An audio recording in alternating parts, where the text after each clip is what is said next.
산상수훈 팔복을 말씀하신 예수님께서는 어떻게 그럼 우리가 구원받은 자로서 팔복의 말씀을 온전히 성취해 나가는 믿음의 삶을 살아낼 수 있는가?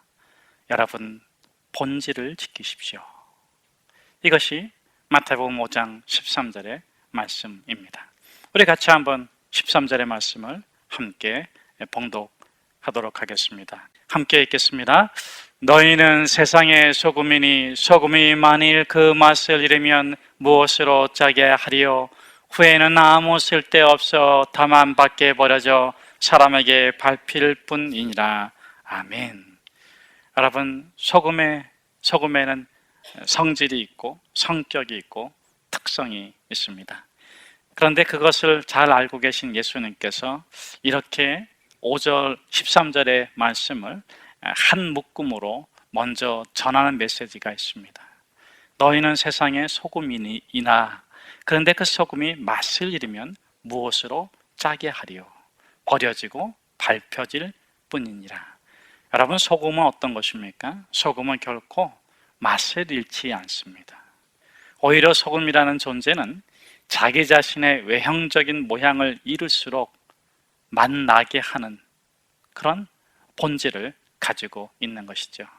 오히려 자신이 뿌려지고 녹아질 때 더 본질다운 면모를 잘 드러내고 있는 것입니다. 그러므로 산상수훈을 듣는 모든 참 그리스도인들에게 이렇게 말씀하시는 것이죠. 여러분, 세상에서는 애통도 있고 견딜 수 없는 아픔, 해결할 수 없는 아픔 때문에 긍휼,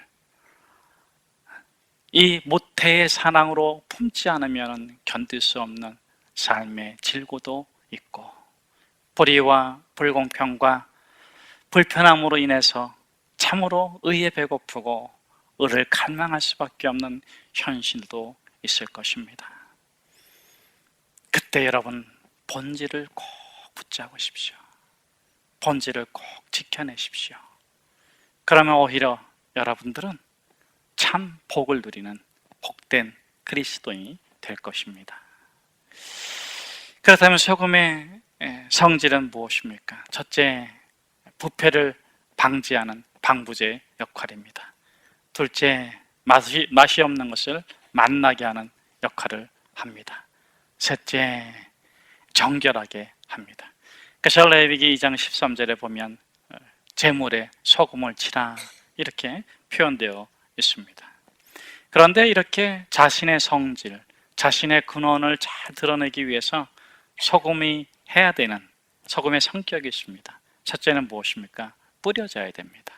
소금통에 그대로 있으면 자신의 본질을 드러내지 못합니다. 물론 갖고는 있겠지요만 뿌려질 때 그 뿌려진 곳에서 참 본질, 성질을 드러내게 되어 있습니다. 두 번째는 어떻게 됩니까? 뿌려진 상태가 아니라 녹아야 됩니다. 흩어지고 사라져도 본질을 지켜내는 이 소금처럼 그리스도인이요, 참 예수의 사람이요, 십자가의 죽음과 부활을 경험하고 예수를 참 구주로 고백하는 믿음의 사람들이요, 여러분들이 어떠한 상황에서도 여러분의 본질을 지켜가십시오. 그러면 반드시 여러분의 삶에 하늘의 축복과 은총이 있을 것입니다. 이렇게 자신을 흩어지고 소명의 자리, 삶의 자리, 일터의 자리 그렇게 흩어지고 자신의 참 본질을 드러내고자 하는 이에게 예수님께서는 이렇게 말씀하십니다. 뭐라고 말씀하십니까? 찾고 구하고 두드리라. 찾으면 찾을 것이요, 구하면 구할 것이요, 두드리면 너에게 열릴 것이다. 우리 한번 마태복음 7장 10절의 말씀을 같이 한번 함께 읽겠습니다. 구하라 그리하면 너에게 주실 것이요, 찾으라 그리하면 찾아낼 것이요, 문을 두드리라 그리하면 너에게 열릴 것이니 아멘. 그런데 이 본질을 추구하는 이 그리스도인들이 찾고 구하고 두드리면 그렇게 되는 이유가 무엇인가? 영원한 본질이신 예수 그리스도께서 저와 여러분 안에 녹아 있기 때문이다 라고 요한복음 15장 9절에서 7절에서 말씀하고 있습니다. 우리 한번 요한복음 15장 7절 말씀 같이 한번 함께 읽어보면 좋겠습니다. 시작. 너희가 내 안에 거하고 내 말이 너희 안에 거하면 무엇이든지 원하는 대로 구하라. 그리하면 이루리라. 아멘. 내가 너희 안에, 너희가 내 안에, 아버지가 내 안에, 내가 아버지 안에 거한 것처럼 내 말이 너희 안에 거하고 너희가 내 안에 거하면 너희가 무엇이든지 내 이름으로 구하는 것은 이루리라 말씀해주고 계십니다.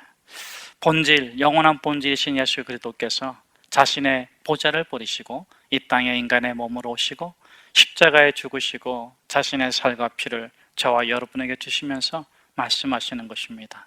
이제 너희가 참 본질이다. 너희 안에 거하는 예수의 이름으로 구하고 찾고 두드리면 열릴 것이다. 얻게 될 것이다. 이루게 될 것이다. 말씀해주고 계십니다.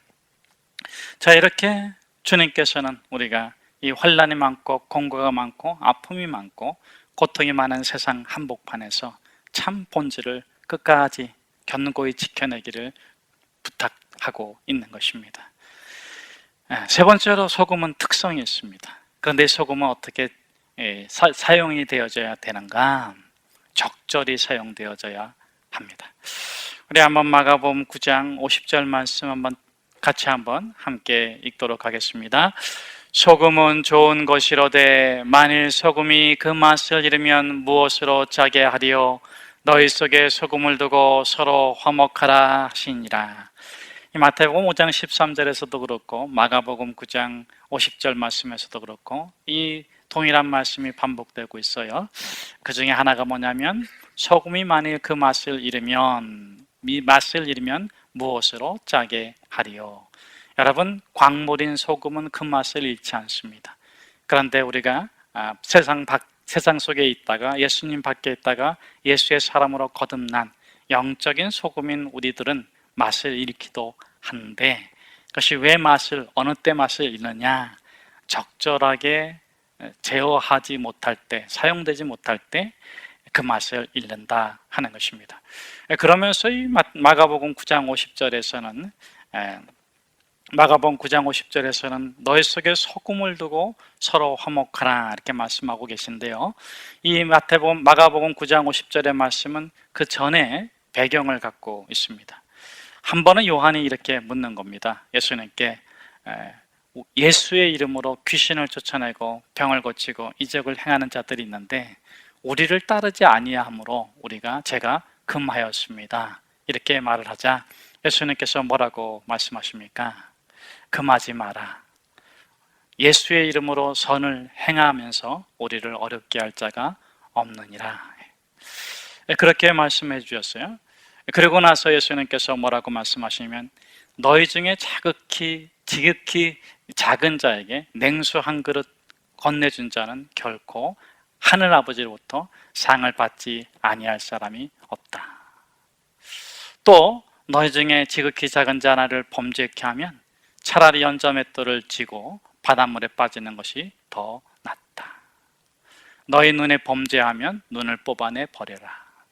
너희 팔이 범죄하면 팔을 뽑아내 버리라. 그렇게 불구가 되어 천국에 들어가는 것이 온전한 몸으로 지옥에 들어가는 것보다 나으니라. 그러면서 이 말씀을 해주시는 것입니다. 그러므로 이것은 무엇입니까? 요한의 사건과 또 그 사건을 인한 교훈을 이어서 주님께서 말씀하시는 것을 통해서 이 소금의 본질대로, 특질대로, 특성대로 적절히 언행을 하라는 권면이고 권고인 것입니다. 우리 중에 어떤 사람들은 극단적인 신앙을 갖고 있기도 하고 또 극단에 지나쳐서 광신적인 신앙의 형태를 보이기도 해서 참 우리가 최근 근래에도 여러 가지 좋지 않은 이미지가 한국에 이렇게 번져 있는 것을 우리가 알고 그로 인한 여파가 또 교회 안에 어려움이 있다는 것도 우리는 잘 알고 있습니다. 그러나 이제 코로나가 끝나고 그렇게 극단적이고 지나친 신앙의 형태들이 많이 사라진 것에 대해서 우리가 오히려 감사하게 됩니다. 그러면서 우리 자신도 돌아보게 됩니다. 우리가 진정 우리 자신의 신앙심 때문에 지나친 행동은 하지 않았는가? 우리 자신이 지키고 싶은 무엇 때문에 우리가 신앙이란 이름으로 지나친 언행을 하지는 않았는가? 여러분, 아무리 좋은 약이라도 지나치게 쓰면 그것은 약이 되지 못하고 독이 되지요. 그러므로 저와 여러분이 적절히 소금의 역할을 감당할 수 있기를 주의 이름으로 축복합니다. 우리 14절에서 16절의 말씀을 같이 한번 함께 읽도록 하겠습니다. 너희는 세상의 빛이라. 산 위에 있는 동네가 숨겨지지 못할 것이요 사람이 등불을 켜서 말 아래에 두지 아니하고 등경 위에 두나니 이러므로 집안 모든 사람에게 빛이 있느니라. 이같이 너희 빛이 사람 앞에 비치게 하여 그들로 너희 착한 행실을 보고 하늘에 계신 너희 아버지께 영광을 돌리게 하라. 아멘. 우리 13절과 14절에서 반복되는 중요한 단어가 있는데, 소금이 뿌려지는 곳, 빛이 비춰지는 곳, 그것을 본문에서는 세상이라고 한글로 표현되어 있습니다. 그러나 헬라 말로 들어가 보면 세상이 아니라 땅입니다. 성경에서 땅, 헬라 말로는 게인데, 그것은 부패하고 타락하고 썩어지고 없어질 것을 나타내는 상징과 같은 것입니다. 그렇게 부패하고 타락하고 망할, 거기에 소금이 되어 뿌려지고 거기에 빛으로 비춰지는 것, 이것이 우리 그리스도인들의 본분 아니겠습니까? 그래서 어둠의 빛으로 부패와 타락을 방지하는, 만나게 바꿔내는 그런 역할을 감당하는 것이 우리 그리스도인입니다. 그렇게 살아가기 위해서 우리가 두 번째로 해야 되는 것은 무엇인가? 소금에서는 본질을 지키라 이렇게 교훈해 주신 예수님께서는 빛을 통해서는 지향해라. 선한 일을 했다면 끝까지 해라. 의로운 일을 시작했다면 끝까지 해라. 좋은 일을 세웠다면 끝까지 이루어 가라. 여러분, 빛의 가장 큰 특징은 직진하는 것입니다. 직진. 그런데 이 빛의 성경적 또 다른 의미가 있는데, 그것이 요한복음 1장 4절 말씀에 잘 나타나 있어요. 태초에 말씀이 계시니라. 이 말씀이 하나님과 함께 계셨으니 이 말씀이 하나님이시다. 이 말씀으로 말미암아 모든 만물이 지어졌나니 모든 만물이 그로 말미암고 지어지지 않은 것이 하나도 없다. 그러면서 이 4절 말씀인데, 우리 4절 말씀을 같이 한번 함께 읽겠습니다. 그 안에 생명이 있었으니 이 생명은 사람들의 빛이라. 그리고 16절에서는 이 빛이 착한 행실로 연결되고 있습니다. 그래서 한번 여러분이 세 단어를 한번 이어보십시오. 빛, 생명, 말씀. 빛, 생명, 말씀. 빛, 생명, 말씀. 이것은 하나하나 나뉘어진 게 아니라 마치 삼위일체처럼 빛, 생명, 말씀. 그리고 이 빛, 생명, 말씀이 하나로 작동하는 그 사람이 행하는 것이 착한 행실이다 이렇게 말씀해주고 있습니다. 빛이 생명이고 생명이 또 빛이고, 창세기 1장에서는 예수님, 하나님께서 말씀으로 빛이 있으라 하심에 빛이 있었어요. 그 빛이 생명의 근원이 되기도 하지만 생명이신, 영원한 생명이신 우리 하나님께서 자기 존재를 출현해 주셔서, 그래서 인간이 탄생하였으므로 인간 안에서는 빛이 생명이고 생명이 말씀이고 말씀이 또 빛이 되는, 이것이 하나가 되는 참 형상을 갖게 되는 것입니다. 그러므로 너희는 세상의 빛이다 이렇게 말씀하실 때는 우리가 잘 아는 익숙한 용어로 바꿔본다면 말씀대로 사십시오.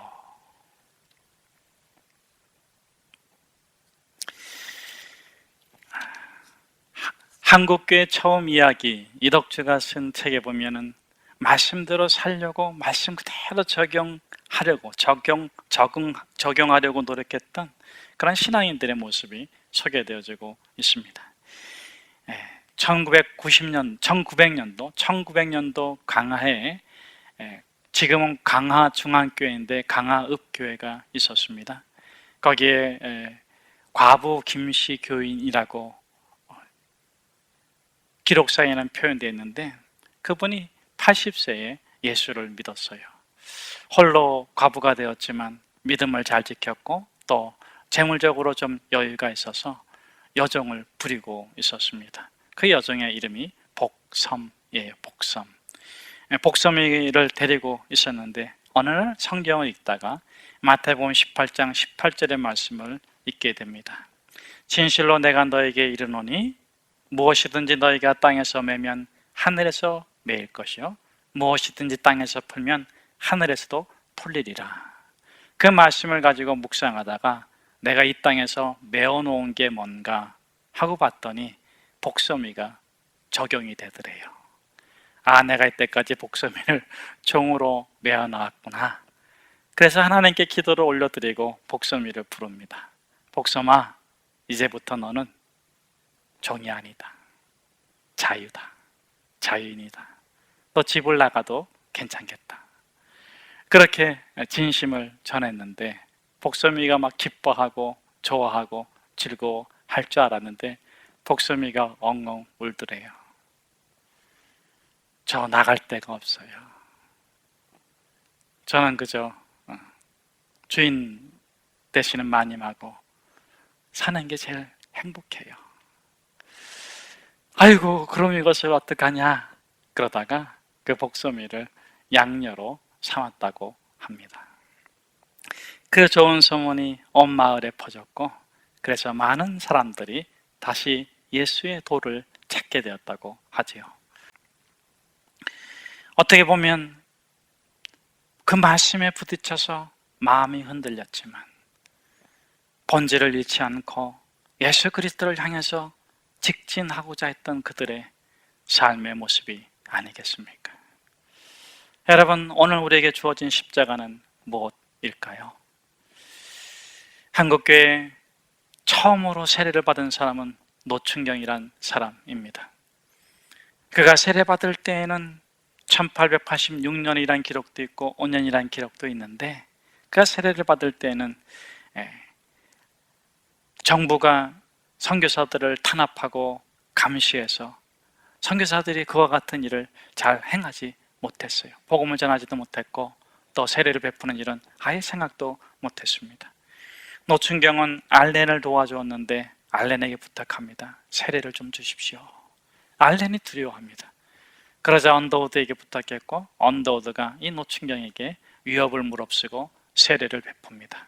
물론 자신의 딸과 또 다른 서양 사람 한 명과 함께 베풀어서 세례를 베풀게 되는데 이로써 이 노충경은 최초 세례교인이 됩니다.